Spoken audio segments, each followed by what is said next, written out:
And hello, everybody, and welcome back to another episode of Sharing Your Journeys. So I have a really amazing friend who I got to know recently by the name of Paul in the USA. And he's a very, I have to admit, you're kind of like a big deal, you know, Paul. I've noticed. I've seen you kind of plastered around a few places. So obviously, I'm excited that he's here and we're doing this.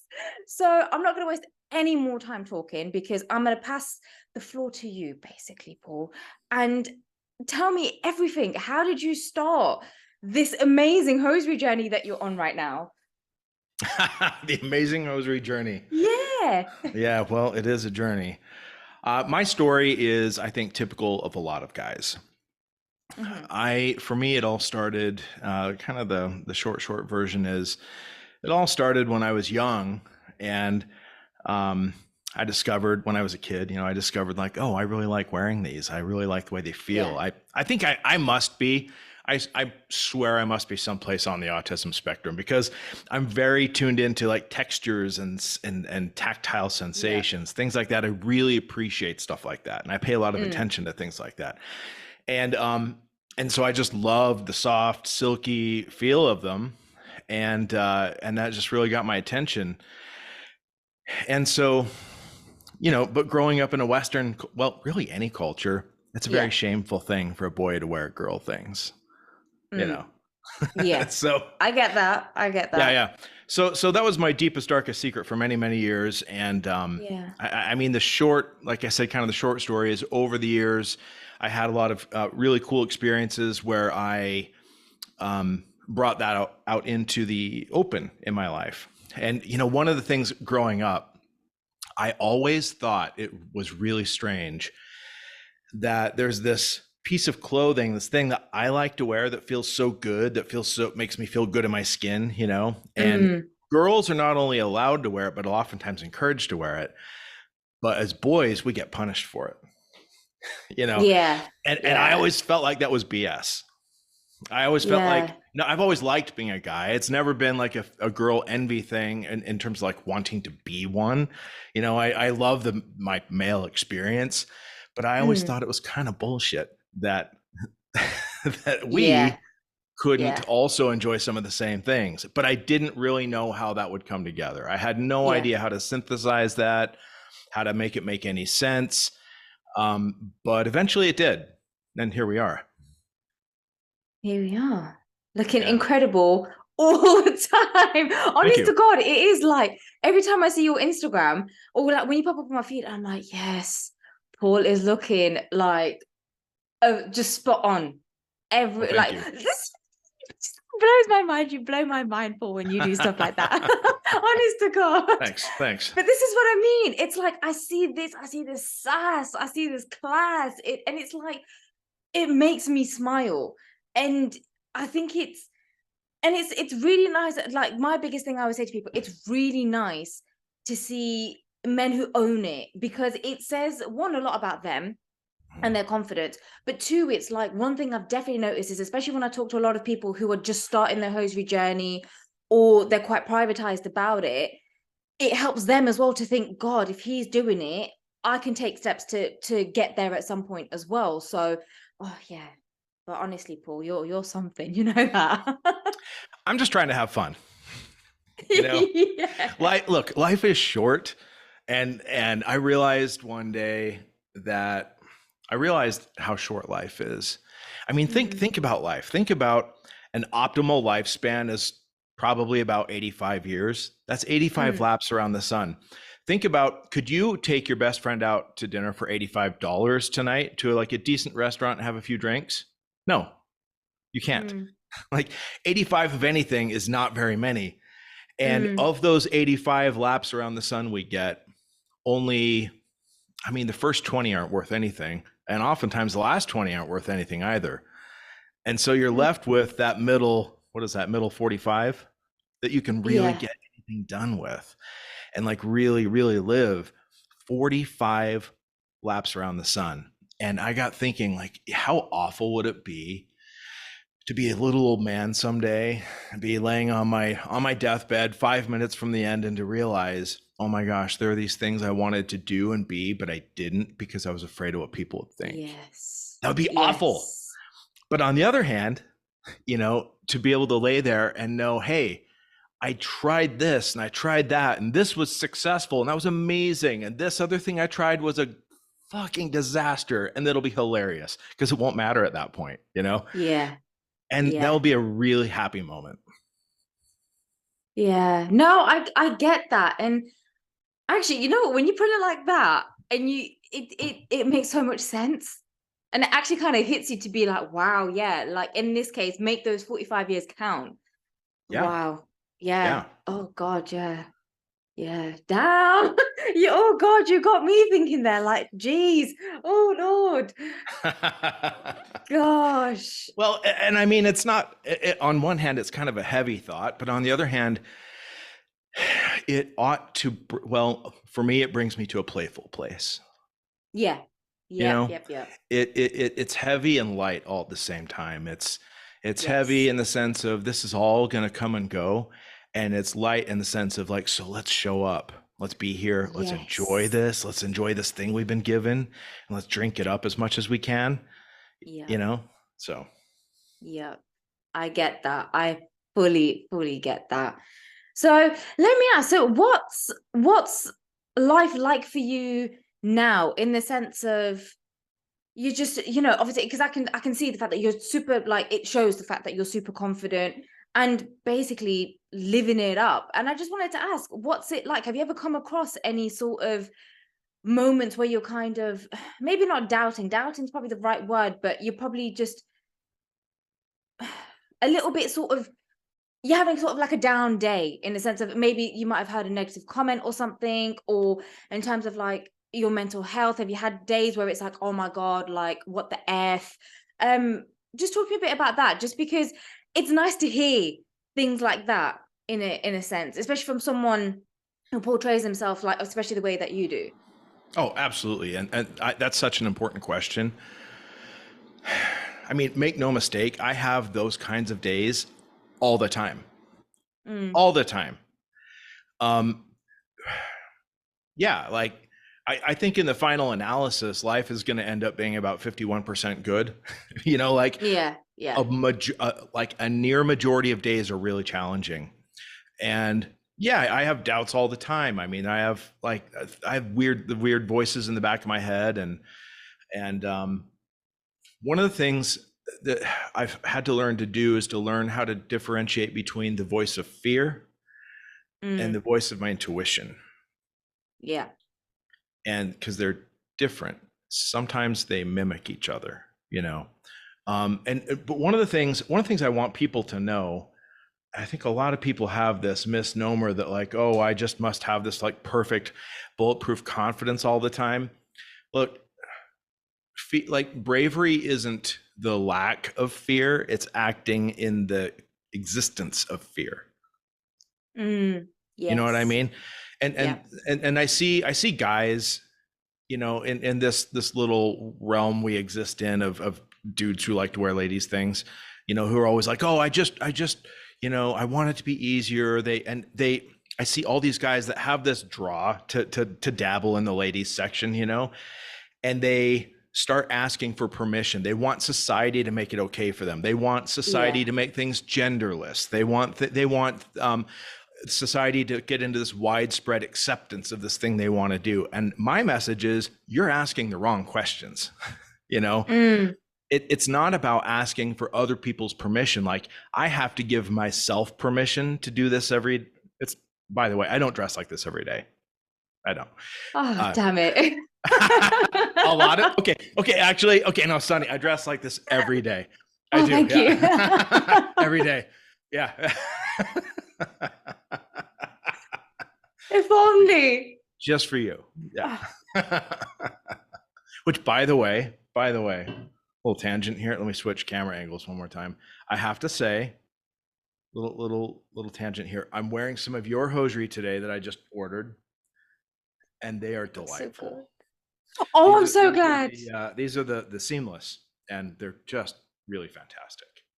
They look beautiful on you. They look Thank you. absolutely stunning on you. Well, I love them. They fit perfectly. They feel amazing. I love how they look. Big fan. When we do my podcast, I want to talk to you more about some of the finer points of the hosiery itself and like how you created them and all that. But anyway, No problem. yeah. So I just want people to know it's not about there not being fear, and it's not about the absence of doubt and things like that. It's showing up in spite of it. And one of the things I've learned is that nobody is going to accept me more than I accept myself. Yeah. And I cannot expect anybody to approve of me more than I approve of myself. And I've learned that I'm the leader. That's another interesting thing. Like, one thing I've discovered is that humans are pack animals. Okay. And they're kind of like dogs. Humans are kind of like dogs insofar as they can smell fear instinctually. Yeah. Humans can smell fear. Women are especially intuitive about this, by the way. And so when I walk out the door, I have to make a decision. If I'm going to dress like this, I have to make a decision. Am I going to own this today? Am I going to 100% own how I'm showing up in the world? And if I am, and I walk into a room knowing who I am, what I'm doing there, what it's all about, 99% of people either politely step out of my way or follow me. Once in a while, every once in a while, there's a bit of negativity, but I know exactly where, and that's fine. Like, I'm breaking so many rules, like, how can I be surprised when there's a little bit of negativity? It would be ridiculous to expect there to never be negativity when you break rules. I get that. No, I do. And I don't know about you, but I believe a lot in yin and yang. I believe a lot in balance. It is like you can have all the good, but you need that little bit of negativity just to sort of balance things out in a sense. So yeah, I definitely get that. 100%. Yeah. God, yeah. Yeah, it's been one of my greatest teachers for sure, because it's taught me so much about my relationship to the world and to other people. And on one hand, I'm really grateful for my hosiery journey. And on the other hand, I would tell other people, don't. Really? Oh yeah, don't do it. No. Serious? Oh, okay. Paul, I'm going to ask you why. No, just because one, I appreciate that, because that is pure honesty right there. Like, and this is what I mean. You're blowing my mind today. Honest to God, you're really blowing my mind today. But can I ask why? Just because I find that really interesting. Because it's been really hard. It's been like, it's brought a lot of amazing things into my life. Like, I've had some beautiful, incredible experiences because of my hosiery journey that have just, I mean, I wouldn't be who I am without it. And I'm really grateful for that. Yeah. And it has come at an exceedingly high cost. Okay. Yeah. And I happen to be in a position in my life. I'm single. I date. I have my kids are raised.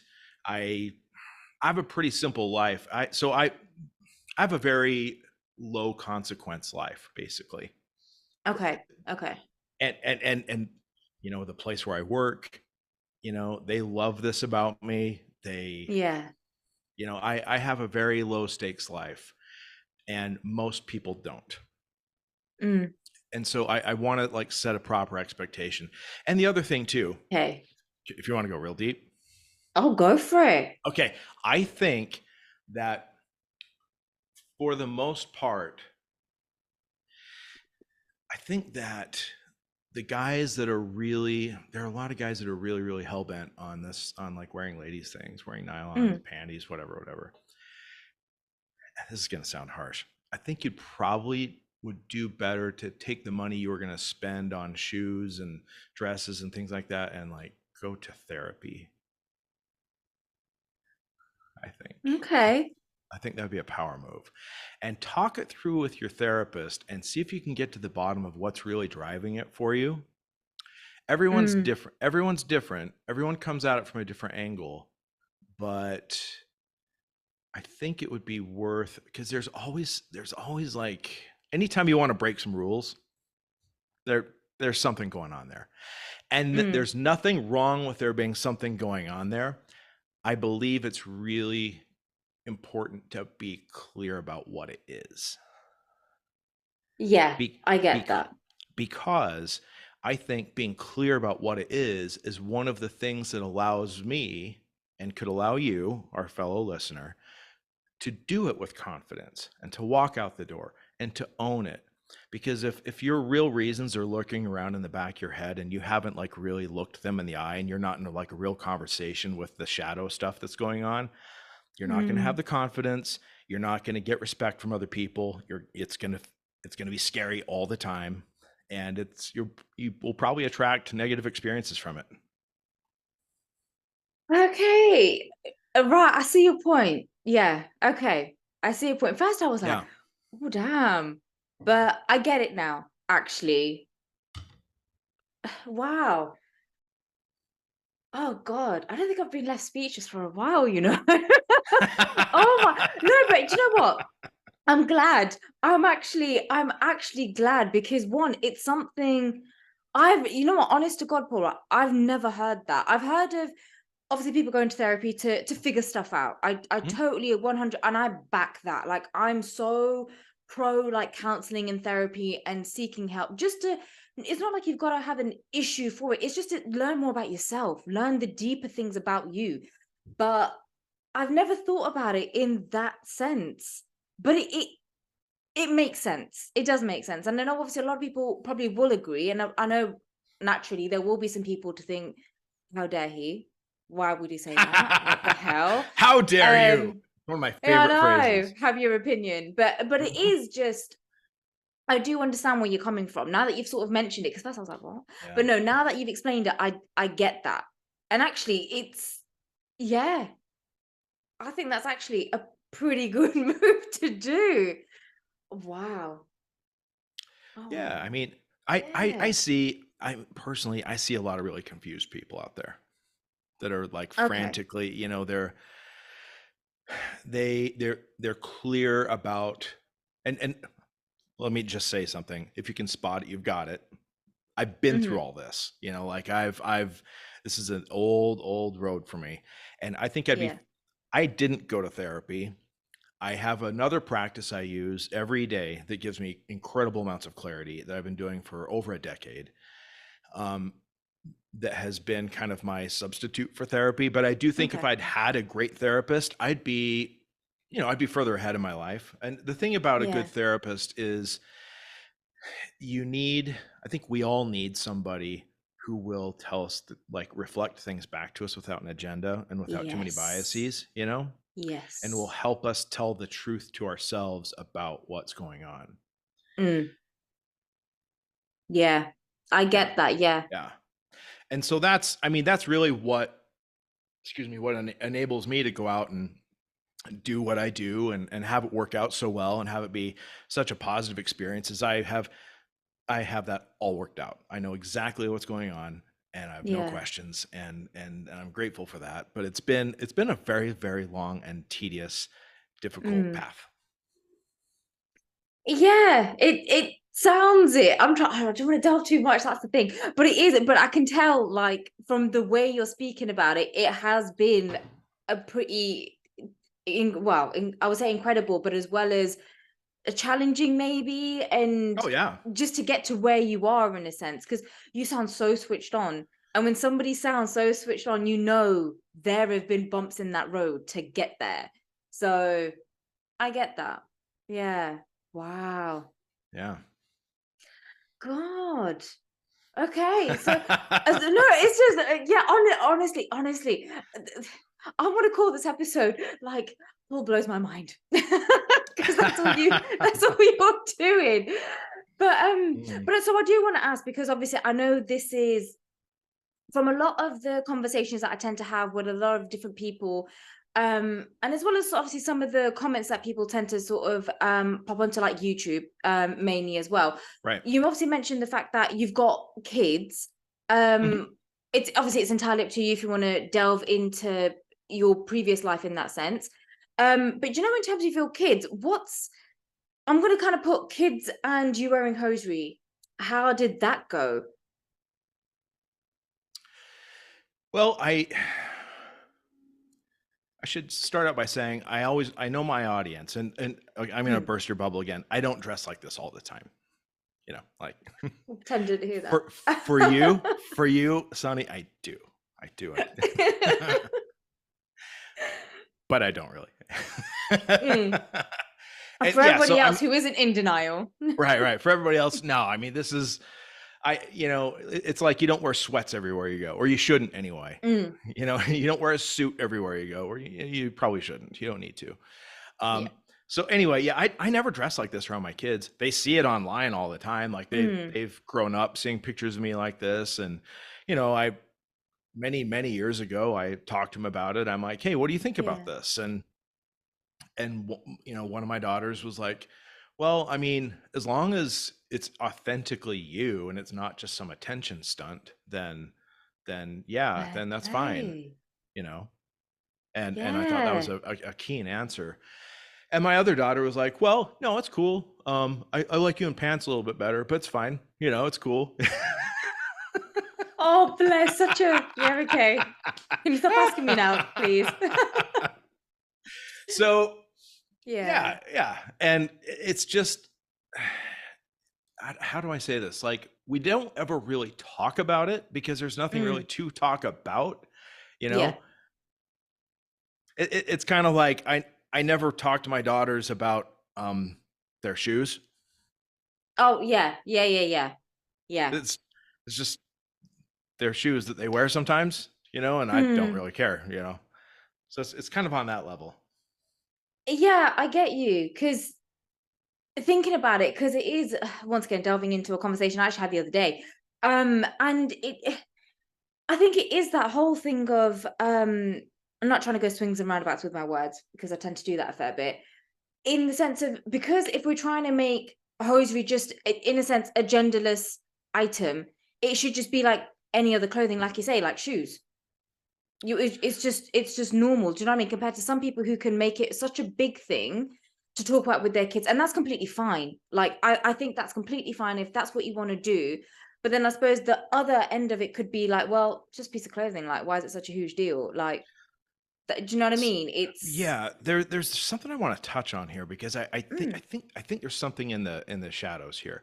When we talk about making it genderless, there's something in the shadows here that I want to point out.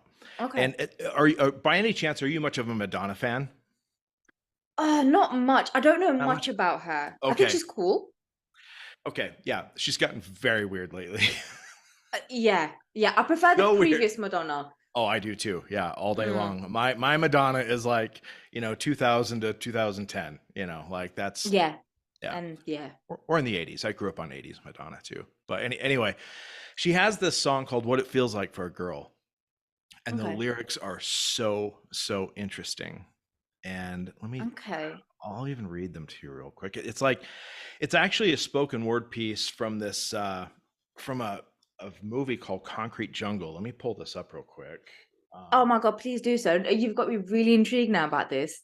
So she samples this this little monologue from this movie.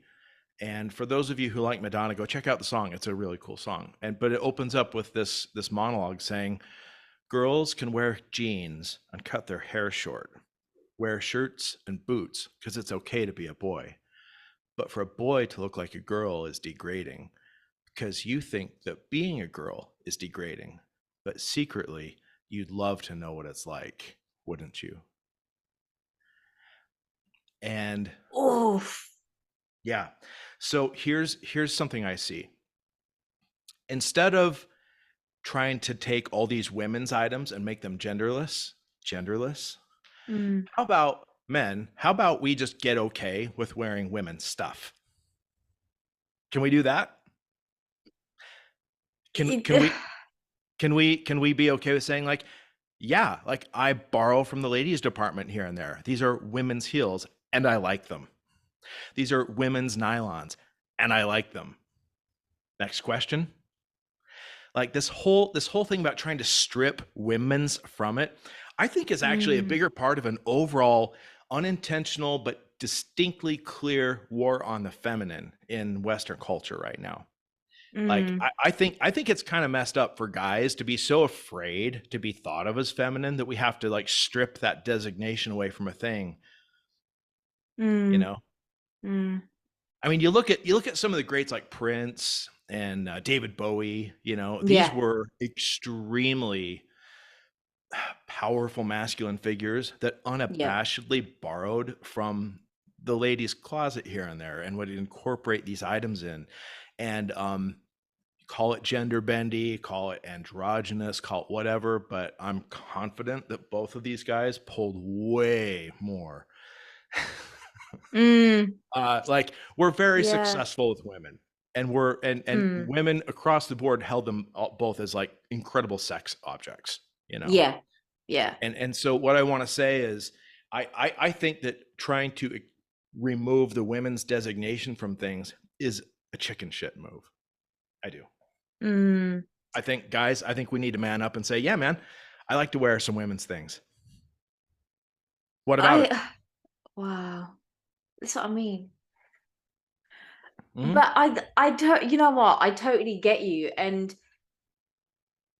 no, I do. I really understand all that. And I totally see where you're coming from with it. And that's the thing. I'm not going to try and say too much about it now because I can get very het up about it quite quick. But it is the whole thing of like, I agree with you in the sense of, in terms of don't see, because I always feel like women are put down a lot, considering the fact that I always see it as how do you come into this world? By a woman giving birth at the end of the day. So it is that whole thing of not see women as God. I'm not saying that or anything, but it's hold them a bit of a higher kind of, like, yo, that's my mom, or, rather than, oh, women are just shit. You can just treat them like shit. You can talk to them like shit. You can just do whatever like shit. And I get the whole thing of, I get what you're saying in a sense, like, because I'm an advocate for it. I'm one of those where it is, I've got genderless hosiery. And then even when I got questioned about it, I was like, yeah, but I want it to be genderless. I want it to be known as, it is for anybody, however you identify. And the easiest way to say is genderless rather than it's for men, women, and everybody in between kind of thing. That designation of genderless serves one purpose in the marketplace, and that is for married men to get a little bit off the hook with their suspicious wives. That's that's what the function that serves. See, honey, it's genderless. It's not women's. I'm not cross-dressing. These are genderless. You know what I mean? Yeah. So, I get it. Yeah. And it's tough. I get it. Like, it's so tough to have this confrontation as a masculine being with the feminine. Like one thing you said earlier, I just want to punctuate is women are the most powerful thing on the whole planet. I mean, they are the only gateway by which life exists. Absolutely. Feminine sexual energy is the most powerful force on this whole godforsaken planet. Wars are fought over it. Kingdoms have risen and fallen over it. Art exists because of it. Like, it's everything. And so I find it really interesting. I'm like, lately I've been noticing more and more the little attacks on the feminine. I love the feminine. Getting back to this yin and yang thing, I love the coexistence of things. Like letting opposites don't need to blend. They get to be next to each other, like oil and water and a good like a good vinaigrette dressing, Oh yeah. Yeah. That kind of a thing. They never become the same thing. They always coexist. Yeah. And that's my invitation to people, is to That's one of the biggest lessons that my hosiery journey has taught me, is it's become a practice in letting opposite things coexist at the same time without having to smush them together and make them lose their identity and make them lose the thing that made them good in the first place. Yeah. Yeah. I Like get that. I think of it kind of like, do you like Mexican food by any chance? I don't know if you have much Mexican food over in the UK. Do you? I don't mind. I like authentic Mexican, so it's like if I can try and cook it myself, I'll do it. Okay, yeah. Authentic Mexican. Okay, so Soni, let's say we were neighbors, and I said, "Hey, Soni, let's get lunch tomorrow." And I know this great restaurant. They serve tortilla-based food. Okay. And you might be like, well, what do you mean tortilla-based food? And I'd say, well, I mean, they serve like rice and beans and seasoned meat that are wrapped in tortillas. And sometimes the tortillas are fried and sometimes they're, just wrapped up. And you might reasonably say, oh, you mean Mexican food? And what if I came back and said, I prefer you don't call it Mexican food. I'd rather just call it tortilla-based food. Can we do that? You might rightfully assume that I'm a bit of a racist because of my discomfort with calling it Mexican food. Yeah, I would find that a bit odd. I would be like, what? It would be a bit odd. And I think we do the exact same thing when we talk about genderless hosiery, genderless high heels, genderless this, genderless that. I think we're doing the exact same thing. Yeah. Okay. Yeah. Yeah, I get it now. Yeah, totally. Mm-hmm. If you put it like that, yeah. When you talk about food, now it makes sense. Yeah. But then it just shows how much of a fatty I am, really. So I like food. Lots of it. Yeah. But I get that. Yeah, I do get that. And the funny thing is, I know there's going to be a lot of people who are going to sort of agree. And there's going to be a lot of people who are like, what? Why would you say that? Why would you do that? And yeah, I think it's, what? One thing I love about it is the fact that we can actually have this conversation and put it out there and be like, actually, explore it in different ways. Because it is, if you've never kind of heard it before, for instance, I've never there's a lot of things you're teaching me today. And so if I've never sort of heard that before, I wouldn't go out there to try and I don't know how to find that. Compared to the more people sort of talk about it and speak about it, yeah, people are going to actually make up their own mind with useful information rather than, oh, that's just a load of shit, don't listen to it, kind of thing. So yeah, I get that. Yeah, I know what I'm saying is like goes against a lot of people's narratives and goes against the grain a lot. It might be kind of challenging. So just play with the idea. You don't have to agree with me or disagree with me, but just play catch with the idea in the back of your mind for a while and see where the ball lands. Yeah, I always find it's always good to question everything. I'm one of those people. I have to question everything as to what, like, for instance, you're telling me something, but why did you get there? Like, I want to kind of hear, like, don't give me gray. I want to hear black and white. How did you get there? Why do you think like that? And I always find it's really good to question it, whether you believe it or not. Question the hell out of it, and you're gonna come up with something from it, whether it's within you or it's like, yeah, actually, do you know what? Oh my god, yeah, it makes more sense now. So I totally get that. Paul, I'm loving it. Do you know what? Can you come on? Can you come on to to sharing your journeys a lot more, please? Honest to God, I'd love to. I love these conversations. It's just, I love learning.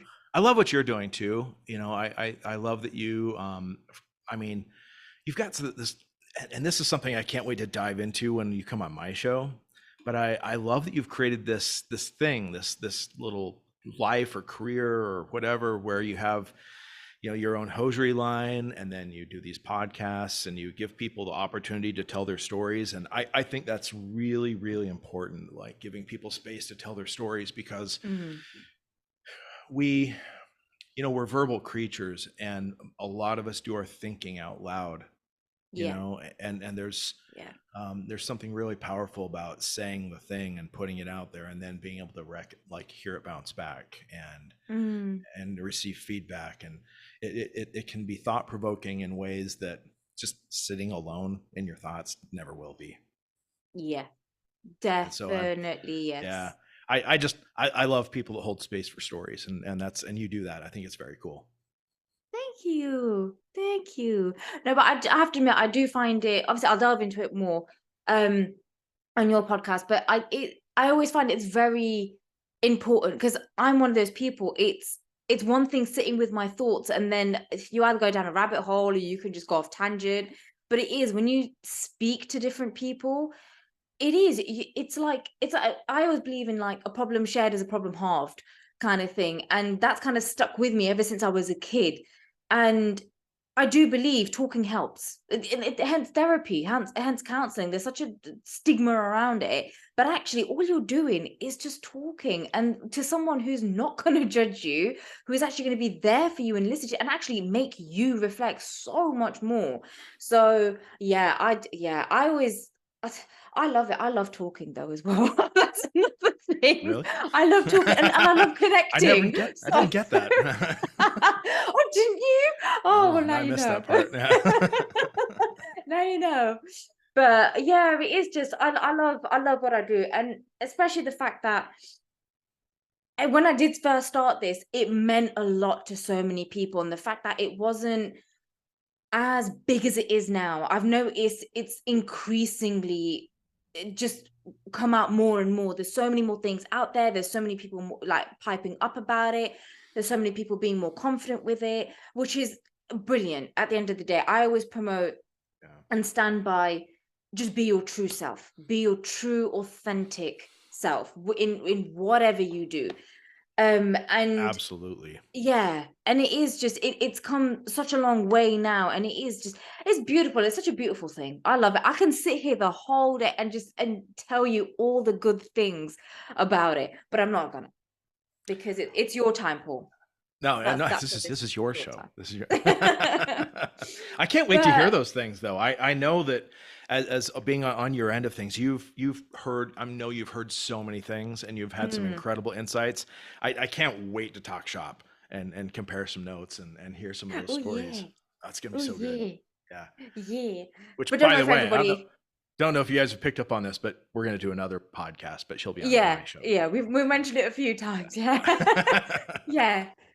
But no, but yeah, by the way, for anybody listening, don't worry, we won't be dropping names or anything. I'm not going to do that to anyone. I'll just be sharing stories anonymously, and the ones that I know that will be okay to share. Nothing too like, because there are some where it is, wow, I don't even know how to handle this. I need to go to Yeah. therapy for this kind of thing. But yeah, but no, it's yeah, there will be Paul's podcast. I can't wait to do it, to be honest.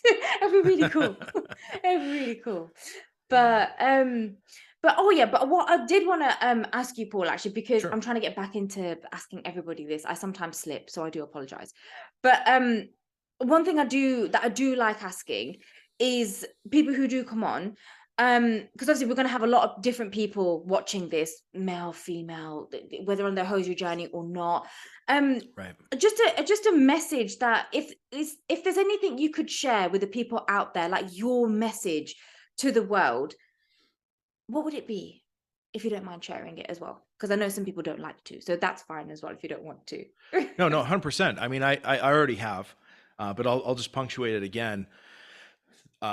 My message is just what I've learned. You know, Mm, what I've learned is that I am responsible for my own experience, and that I cannot expect anybody to give me something, love, mm, acceptance, understanding, that I haven't given myself even more first. I'm in charge. I'm the leader. You know, mm, I've learned that, like, the way I show up sets, like, when I show up with confidence, and mind you, this confidence thing doesn't mean an absence of negative feelings or fear. mm. It means showing up anyway, you know, Yeah, with yeah, decisively. Like, when I show up with confidence and in that spirit of leadership, then really cool things happen. You know, people get it. People come along, people, or they don't. Like, yeah, not everybody does. That's the other thing. This is not like this style, you know, this let me switch cameras while I kind of punctuate this point. this is not for everybody. It's not. And I get to be okay with that. I cannot and I will not expect this to be everyone's cup of tea. There are a lot of people that it doesn't make sense to. They don't like it, in the same way that not everybody likes the same kinds of cars or the same kinds of food or the same music. Like, everybody has their preferences, and it's easy to allow people to have their preferences when it's something that isn't rooted in like something really deep and intimate, like why I want to trifle around with the feminine, Yeah. because it comes from somewhere. But this thing for most people is so much more delicate because it does come from a more shadowy place. And again, you're asking for my message to the world. There is tremendous power in doing shadow work. I have a process I go through, just short story. It's morning pages from the book, The Artist's Way by, oh shit, I forgot her name. Anyway, it's really easy to find on Amazon. It's a very popular book. Okay. And it's a process of journaling every day. And what I do, the first thing I do in the morning is I get up and I journal. And it's a lot like, this might sound a little crass, but it's the best analogy I can come up with. It's like going to the bathroom in the morning. It's like letting go of everything that's ready to come out. And our minds have the exact same need. And so I'll journal, and you write everything, every little thing that comes to my mind, especially the things where I go, "You really going to say that? Like, seriously, you're going to go there? Hell yeah. That's the important stuff."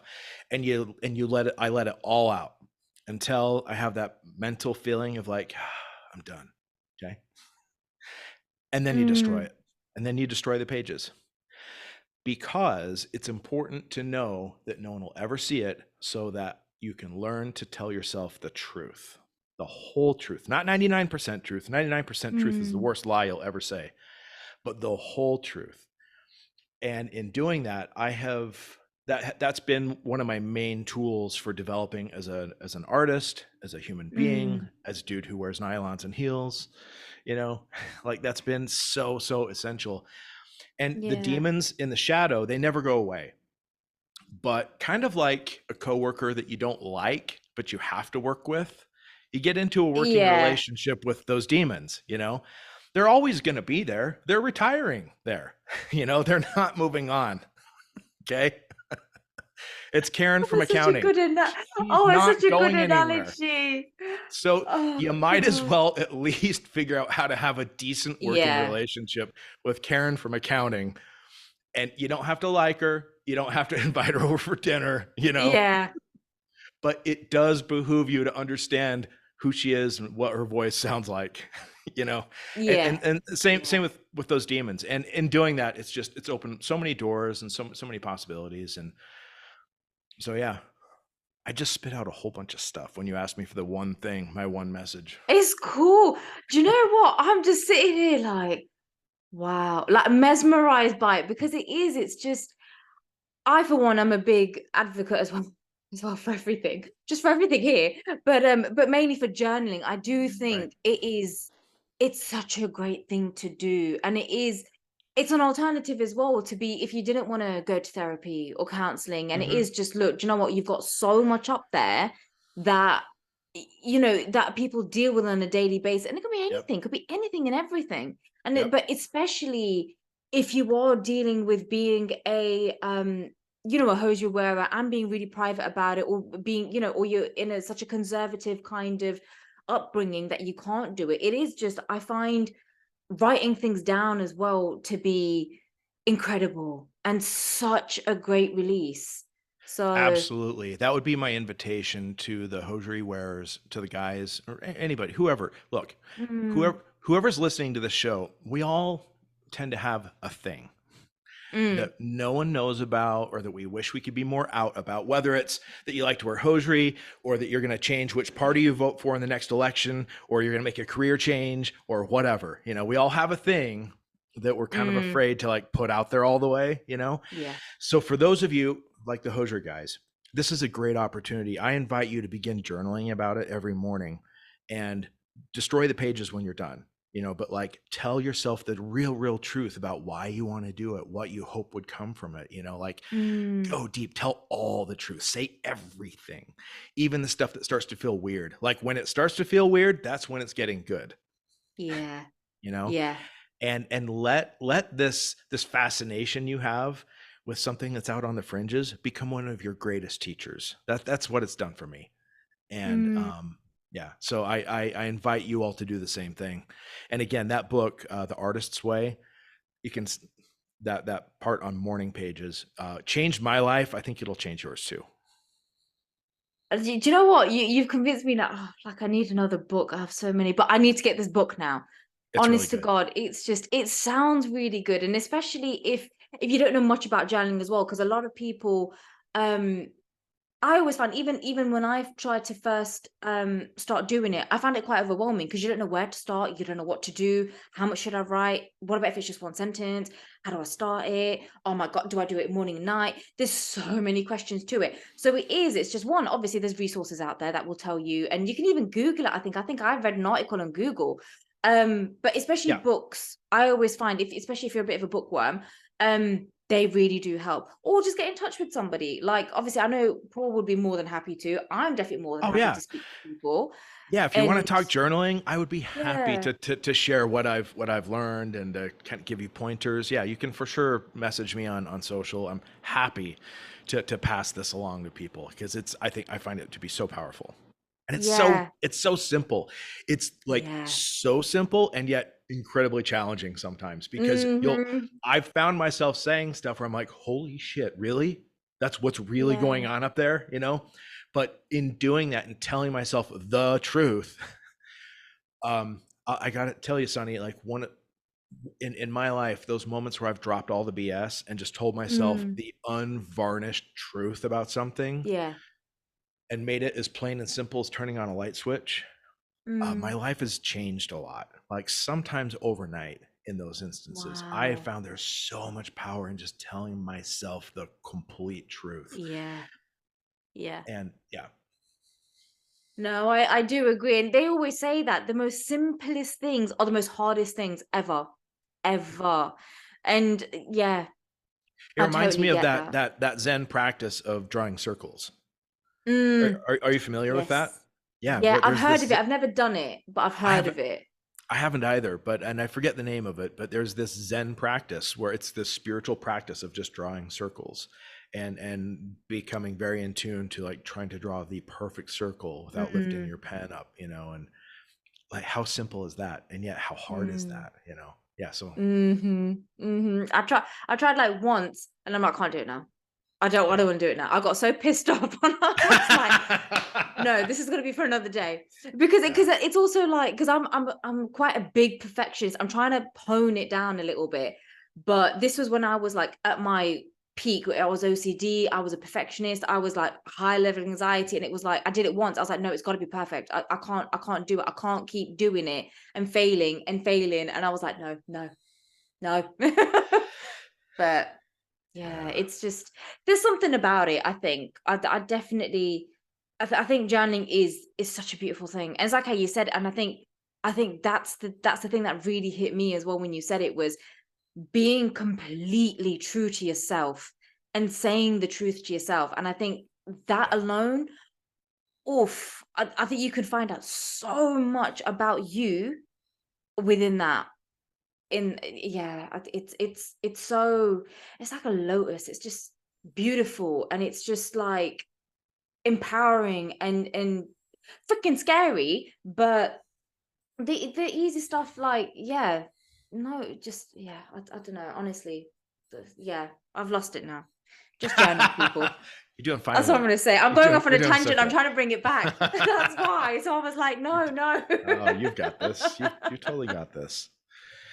Yeah, Mm, it can be scary, and that's another, I think, another yeah. theme that has come up in our conversation today that's probably worth punctuating is like Yes. being okay with things being scary.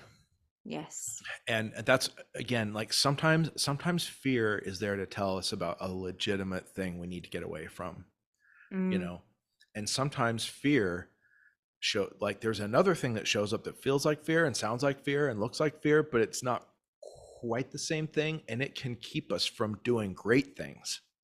Yeah. And it can be very confusing to discerning those two voices. And again, that's where, again, journaling for me has been a huge tool in helping me understand what Karen from accounting's voice sounds like versus my best friend Stephanie in the next cubicle over, like Yeah. like two. And anyway, it's when you break rules, it's a blessing and a curse, I mean. So kind of circling back when I said earlier my advice was to people, don't do it. I'll put an asterisk and some fine print on that. Go ahead and do it. But just understand what you've signed up for. And yes. And don't expect things from other people that are unfair. Like, don't expect people to approve of you. Don't expect people to support you. You can hope for those things. Yeah. There's a difference between hope and expect, because when you hope for something and it doesn't come true, that's like, oh, damn, like, oh man, my heart's still a little heavy, like I really wanted this and it didn't come. And that's okay. The problem with expectation, when you have an expectation, I expect you to approve of me in this way and you don't, now I resent you. Yes. And anger comes in. And that gets really messy and really, really shitty really fast. So again, to people out there who have a thing that you want to do that's breaking rank a bit, understand the difference between hope and expectations. Yes. I 100% back that as well. With the way you've just said it as well, it is just because I find a lot of people do that. It's like, one prime example was somebody I've never come across before came into my DMs on my brand, and I was like, hey, how you doing? And they were like, oh, I wear hosiery. Like, no, yeah, I wear hosiery. I've loved it for all my life and everything. Really quite aggressive about it. And they were like, oh, I expect, like, literally they actually said, I expect validation. What do you think? And I'm like, oh, hey, nice to hear from you and whatnot. And I was like, and the pair they were wearing, it was obviously just a random brand. I think they'd mentioned it, and I was like, oh, okay. So I said, yeah, it looks great, but it's not just a brand I would really go for, because I know it's cheap and cheerful from China. So I was like, I don't do cheap and cheerful from China. And literally, they had the biggest go at me. They were like, how dare you? I wanted validation. You didn't give it me. And I'm like, whoa, 1 second. Wow. I'm just commenting on your tights. I'm not commenting about you. But that's it. You best believe they went off such a tangent, and I'm like, just block. I can't be dealing with this. No, thank you. But it can be very sensitive with some people. I think, okay, I'm gonna drop a nugget here that might be a little hard to swallow, but for those of you who are ready to go to talk to your therapist, I'm gonna give you a head start. The men who are trying to extract approval from women for what they do have a mommy issue. They have a mother wound. They're transposing there's a moment in your childhood when you needed or wanted some approval from your mom, and it was probably, I'm going to get Freudian here for a second, during the stage of your psychosexual development, probably between ages 3 and 6, when those circuits are being wired up in your brain. It's a crucial time in childhood development. There was a time when those circuits were being wired up when she either didn't show up or showed up the wrong way, and it imparted some shame, a shame construct into your mind.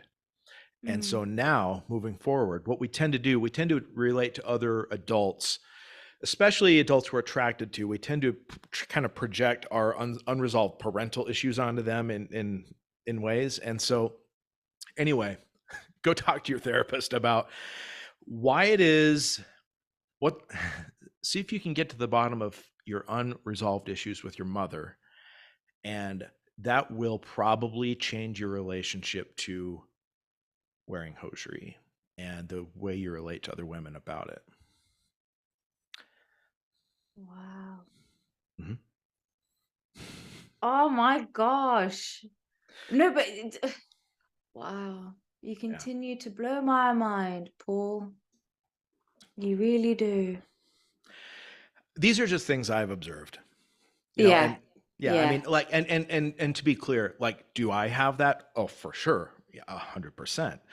And because of journaling, gosh, and it took me so long to get here. Okay. It took me so long to really distill this down, but yeah, for sure.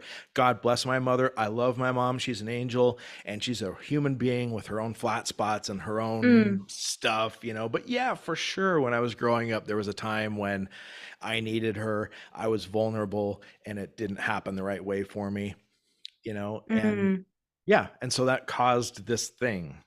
And I'm not necessarily talking about the hosiery, but like it kind of forged this other way I relate to women and as an adult, and yeah. Wow. But anyway, it's Wow. Uh-huh. Well, so on that note, on that note, tacos, anyone? Yeah. Anybody want some tortilla-based food?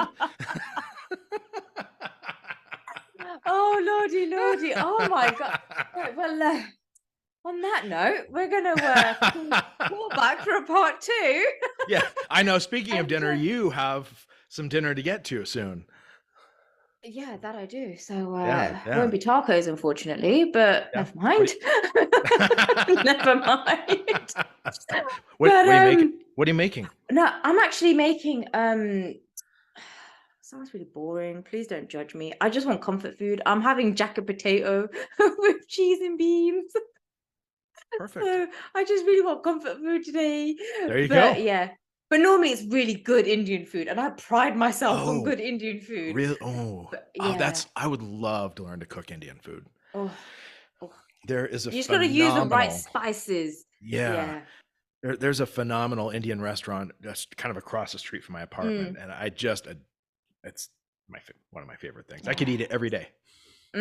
Yeah, we pretty much kind of do. Well, I grew up eating Indian food near enough every day, so. But yeah, I can't say I make it every single day. No.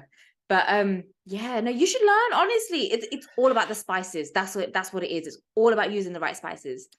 I had an Indian roommate for a while, and he told me that some of those dishes, like my favorite tikka masala, he says is very labor intensive. He said to do it right, it's all about letting it simmer all day. It's about timing. It's about tending to it.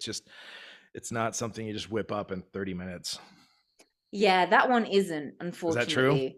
No, yeah, it is kind of because that's the best. It is. You know what it is? If you do it authentically, it's like you need a tandoor oven. You can kind of do it in your own oven, but it won't be the same effect as like that smoky kind of clayey type of but there are other dishes out there that are just as good and can be cooked within 30 minutes, 45 minutes. But yeah, like tikka masala and stuff like that, you're kind of going a bit send more. me a recipe offline or something. I would. Okay, perfect. I'm like so excited about it now.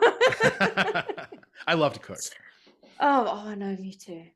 I know cooking's my therapy in a sense. I'm like so like when it comes to cooking. It's the best. It's the best. It's one of life's better sensual experiences. It's up there with like wearing hosiery, good wine, cooking good food, great music. Yeah. Everything. Yeah, God. Even just think about it now. Everything. Oh my God. Right. Okay. Right. Just okay. Right. Part 2, please, Paul. We're going to do part 2, guys. Part 2 for sure. For sure. Yes. Right. But anyway, so thank you so much, everybody, for watching. I really hope you've actually enjoyed this episode because I for sure have. And that's hence why I'm getting Paul on for part 2 because we just need to. We just so need to. But thank you, everybody. And thank you so much, Paul, for coming on and doing this as well. I really appreciate you taking the time out for this. My pleasure. I'm honored. I love what you do. Super happy to be a part of it. And until next time, take care, my love. Thank you, Soni.